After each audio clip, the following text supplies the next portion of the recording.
우리가 세상 살아가면서 남은 다 잘 나가는데 나만 낙오되었다는 생각을 할 때가 있습니다. 또 하는 일이 이것도 저것도 아무것도 안 되고 이제 일이 다 끝나고 그랬어요. 아무것도 안 되고 일은 끝났어요. 그때 나는 세상에서 버림받았나, 그리고 그렇게 버림받았다고 생각을 합니다. 또 때로는 부모가 나를 버렸다고, 또 때로는 자식이 나를 버렸다고, 또 때로는 가족이 나를 버렸다고 생각을 합니다. 열심히 기도했는데 오랫동안 기도했던 일이 응답될 기미조차 안 보여. 그럴 때는 하나님은 나를 버리셨나, 그렇게 또 생각을 합니다.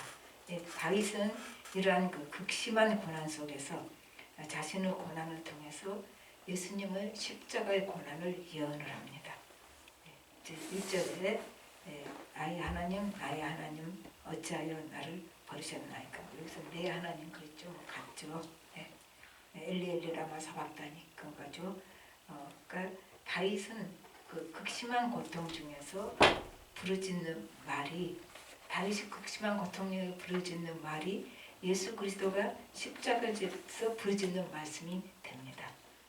2절에서는 내가 밤낮으로 부르짖어도 내 기도에 응답해 주시지 않습니다. 이제 그렇게 말을 하는 거죠. 그러니까 다윗의 탄식, 내가 그렇게 부르짖는데 아무 응답이 없으니까 다윗의 탄식 속에 뭐가 있어요? 외로움이 묻어납니다. 이거 어떻게 안 되네. 이제 그런 탄식의 느낌이 듭니다. 그래서 여기서 보니까 2절에서는 다윗의 가장 큰 고통은 지금 문제보다도 하나님의 임재가 사라진 거예요. 밤낮으로 부르짖어도 하나님이 어디 계신지 알 수가 없어요.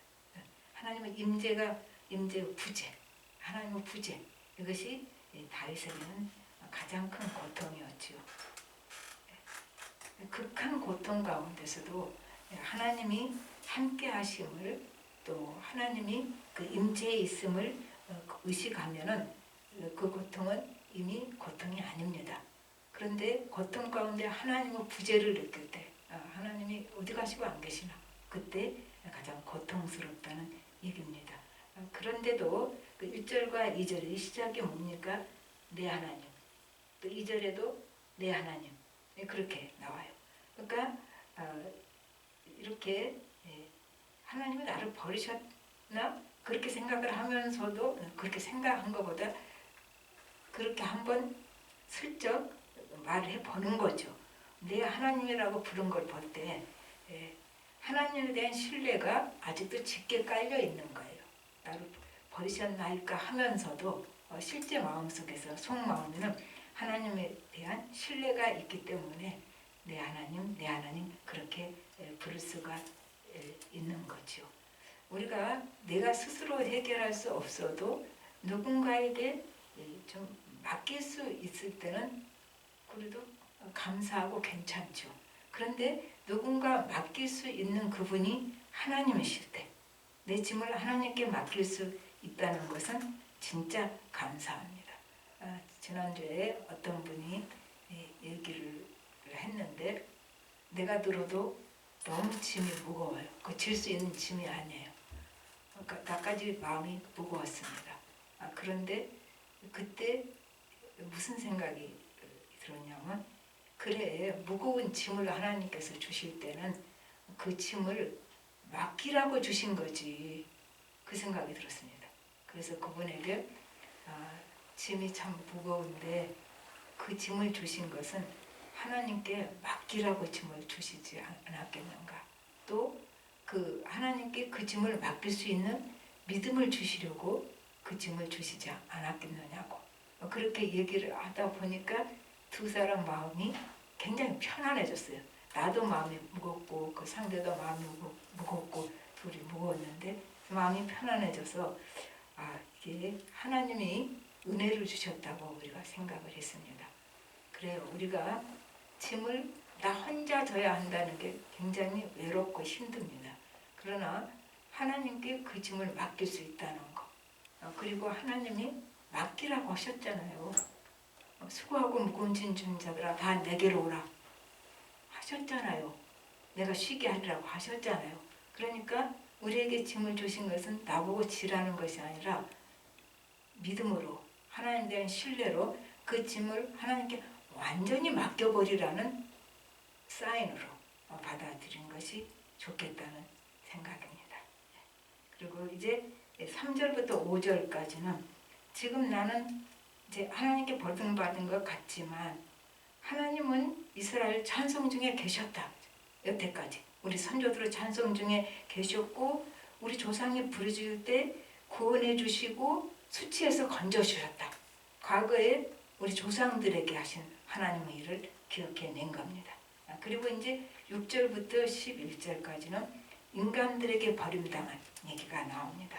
6절에 나는 벌레요 사람이 아니라, 내가 벌레 같은 거죠. 그러니까 나는 인간 취급을 받지 못하는 거죠. 나는 벌레 취급을 받습니다. 이런 그 비참한 상태를 얘기를 합니다. 사람들에게 이제 극도로 무시당해서 자괴감까지 느낀 거죠. 자괴감까지. 사람들이 너무 무시하면 그런 자괴감을 느끼게 되죠.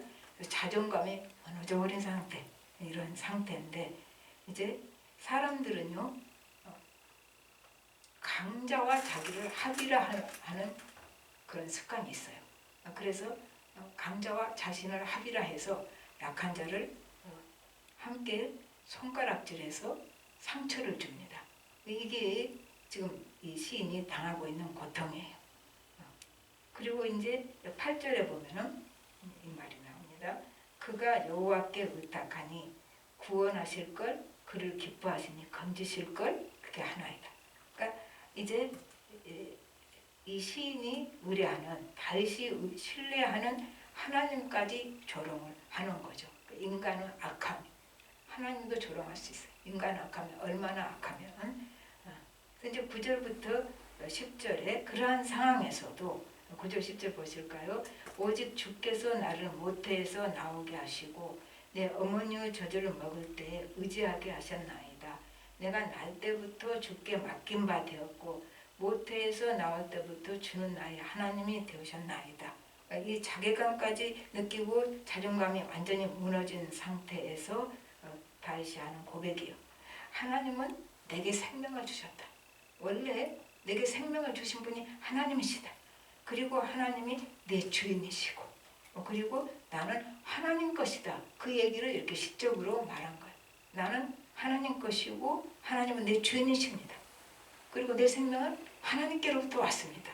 이렇게 극심한 그 고난 속에서 자신의 절절한 신앙을 고백합니다. 그러니까 우리가 신앙이 그 깊은 때는 어쩌면 이렇게 극심한 고난일 때가 있어요. 인간이 그래요. 그러니까 그런 거 없이 그 절절한 신앙을 가질 수가 좀 어렵죠, 인간. 그러니까 다윗이 이 극심한 고난 속에서 절절한 신앙 고백을 하죠. 나 하나님 거예요. 그죠? 그리고 이제 11절을 보실까요?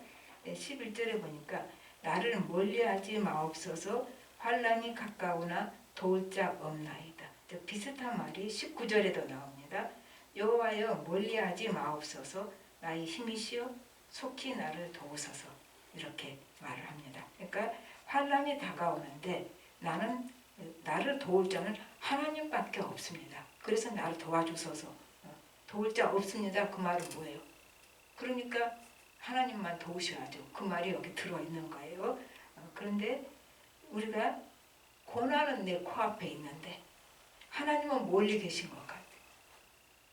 이게 참 힘들죠. 고난이 코앞에 있을 때 하나님 내 곁에 가까이 있는 것 같으면 그게 고난이 안 된다니까요. 근데 고난은 내 코앞에 있고 하나님은 멀리 계신 것 같고 그래서 다윗이 하는 말이 거기서 나온 말을 하나님 멀리 하지 마시고 하나님 멀리 있는 것 같으니까 고난만 가까이 있는 것 같으니까 하나님 멀리 하지 마시고 가까이 오소서. 또 거기서 하나님 멀리 하지 마셔서 그리고 뭐예요? 나의 힘이요. 가운데 끼어들어요.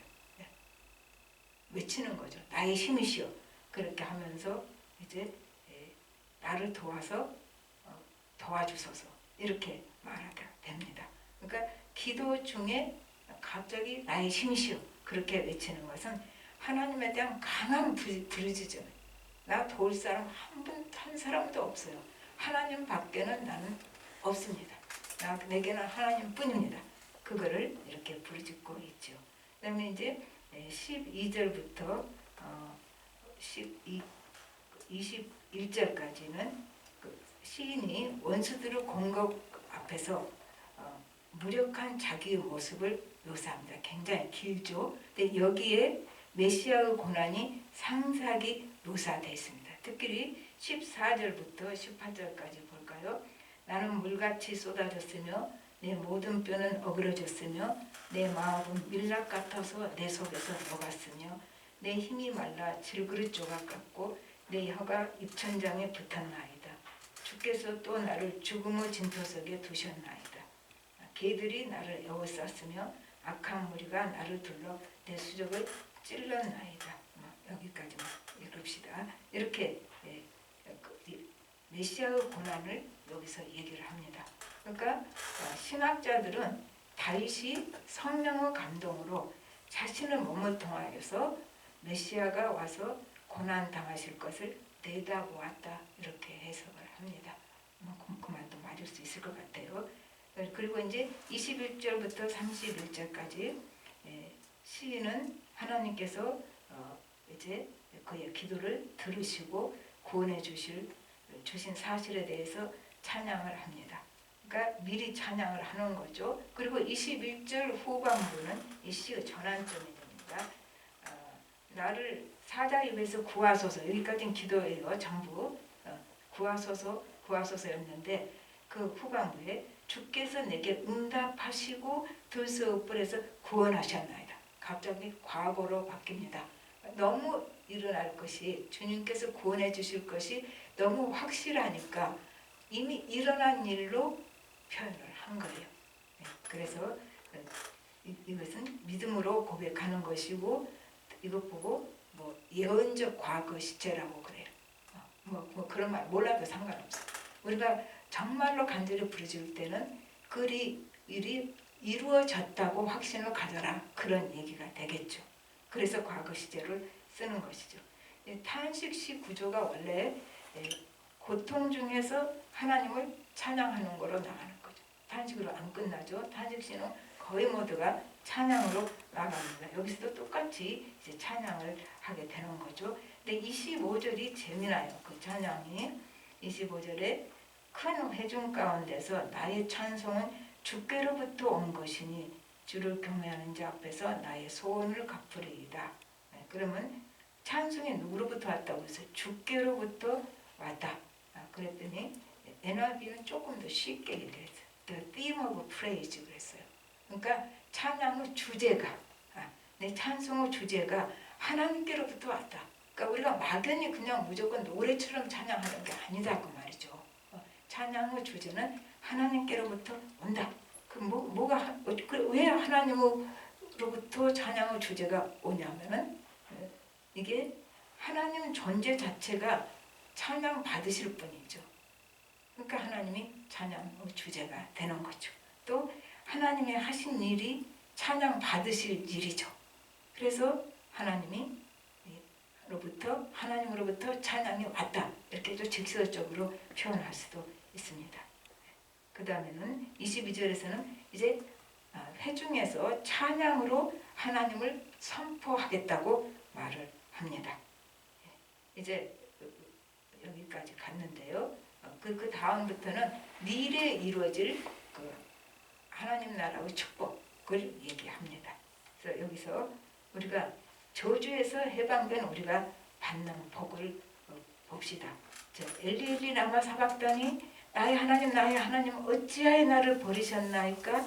예수님이 이렇게 부르짖었죠. 왜 버리셨다고 말을 했어요? 그거는 신명기 22장 23절에서 해석이 됩니다. 이제 나무에 달린 자는 하나님께 버림을 받았음이라. 예수님이 십자가에 못 박혔으니까 나무에 달렸으니까 하나님께 버림받은 자예요. 그래서 이제 하나님께 저주를 받은 거죠. 버림을 받고 저주를 받았으니라 그렇게 나오죠. 그러니까 우리는 저주에서 해방된 사람이죠. 그럼 저주에서 해방된 우리의 복이 무엇입니까? 이거를 이제 예수님께서 우리 대신 하나님으로부터 버림을 받았기 때문에, 그래서 우리가 버림받은 저주에서 해방되었다는 얘기예요. 대신 버림받아 주셨기 때문에. 그래서 이것을 믿는 우리는 이제 죄로 깨어진 하나님과 관계가 회복되고, 죄로 인해서 우리가 버림을 받았으니까, 저주를 받았으니까 하나님과 관계가 회복되었습니다. 로마서 6장 23절에서는 죄의 싹은 사망이요 하나님의 은사는 그리스도 예수 우리 주 안에 있는 영생이니라. 그래서 우리가 사망의 저주를 받아야 되죠. 죄의 싹은 사망이니까. 그러나 예수님이 대신 저주를 받으심으로 우리가 사망의 저주에서 해방되었고, 또 내가 겪는 모든 고통들, 이게 다 죽음의 증상들이거든요. 여기서 벗어날 수 있다, 이렇게 되는 겁니다. 갈라디아서 3장 13절에서는 그리스도께서 우리를 위하여 저주를 받은 바 되사 율법의 저주에서 우리를 속량하셨으니 기록된 바 나무에 달린 자마다 저주 아래 있는 자라 하였습니다. 그래서 우리는 어쨌든 예수님이 대신 저주를 받아주셔서 저주에서 해방된 사람이다, 그 말이죠. 그러니까 자신이 마치 저주받은 사람처럼 내 인생은 왜 이렇게 모든 게 다 꼬이나? 그래서 다른 사람하고 달리 나는 저주받은 인생인가, 그렇게 느낀다면 주님이 십자가에서 내가 받을 저주를 다 받으셨다는 것을 기억해야 돼요. 이거 잊어버리면 안 돼요. 주님이 다 받으셨다. 그러니까 나는 저주에서 해방되었다, 벗어났다. 이거를 확실히 해야 되죠. 이제 하나님은 어떤 분이십니까? 우주 만물의 창조자이시고 우리의 모든 역사를, 우리의 삶을 주관하신 분이시고 이제 불가능이 없으신 능력이 많으신 분이십니다. 그런데 그 하나님이 그냥 저기 계셔. 그러면 무슨 상관이 있겠어요? 그게 아니고 그 하나님이 우리를 사랑하신다는 얘기예요. 아무리 봐도 어딘가가 내세울 만한 게 있고 잘나서가 아니에요. 어떤 목사님이 자기가 목회를 할 수 있는 거는 도대체 이게 말이 안 되는데, 하나님이 그냥 은혜를 주셔서 쓰셨으니까 목회를 할 수 있지 자기가 무슨 재주로 목회를 하겠느냐고. 그거 정말 공감이 가는 얘기죠. 그러니까 그거를 아마데우스 얘기를 하면서 살리에르는 그걸 다 알 수 있는 사람한테 왜 그 사람한테는 모차르트 같은 그런 영감과 그런 걸 주어서 그렇게 아름다운 곡을 만들게 안 하시고 왜 하필 모차르트냐고 말이죠. 천방지축이고 방탕한 사람한테.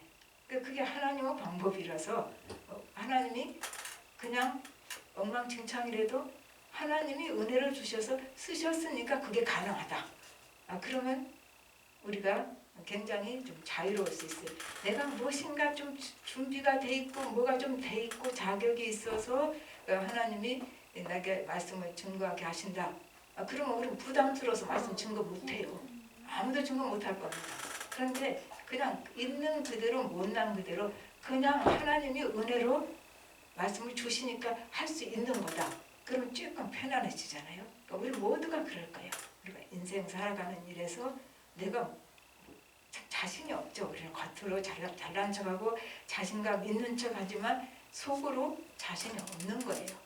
그런데 우리가 그것을 늘 기억해야 되는 것이죠. 하나님이 우리를 있는 그대로 사랑하셨다는 그 사실. 그래서 하나님은 사랑이시라고 요한일서 4장 8절에 하나님은 사랑이시니라. 그렇게 그냥 단정적으로 얘기를 합니다. 그러니까 이것을 체험한 우리는 하나님의 사랑 앞에 우리가 할 말이 없는 우리는 이제 어떻게 해요? 이제 주님 뜻대로 살기로 했네. 주님 뜻대로 살기로 했네. 뒤돌아서지 않겠네. 또 이 세상 날 몰라줘도 이 세상 사람 날 몰라줘도 나는 뒤돌아보지 않겠네. 그렇게 찬양을 해요. 그리고 여기서 끝내고 싶어요. 아니죠. 여기서 끝낼 수가 없죠. 또 이 찬양으로 끝이 나도 안 됩니다. 그래서 내가 힘겨웠던, 내게는 정말 힘겨웠던 그 고통을 내가 겪어왔다면 그것이 나에게 공적인 자산이 돼요. 사적인 자산이 아니라 공적인 자산이 되어서 공적인 자산으로 바꿔서 다른 사람에게 빛을 비춰주시고 빛을 비춰주고 이제 그 사람을 하나님의 찬양하는 사람으로 인도해야 된다는 얘기가 됩니다. 이제 내가 이제 당한 그 고난 속에서 하나님의 은혜와 사랑을 체험하고 또 이제 그것이 내게 성장하는 계기가 됐지요. 그런데 그렇게 고난을 통해서 내가 하나님의 은혜와 사랑을 체험하고 성장한 사람은 어떻게 삽니까? 이제 고통받는 사람들을 품어주고, 제 주위에는 왜 그런지 모르지만 너무 힘든 사람들이 많아요. 다른 사람들은 몰라요. 그 사람들이 얼마나 힘든가를.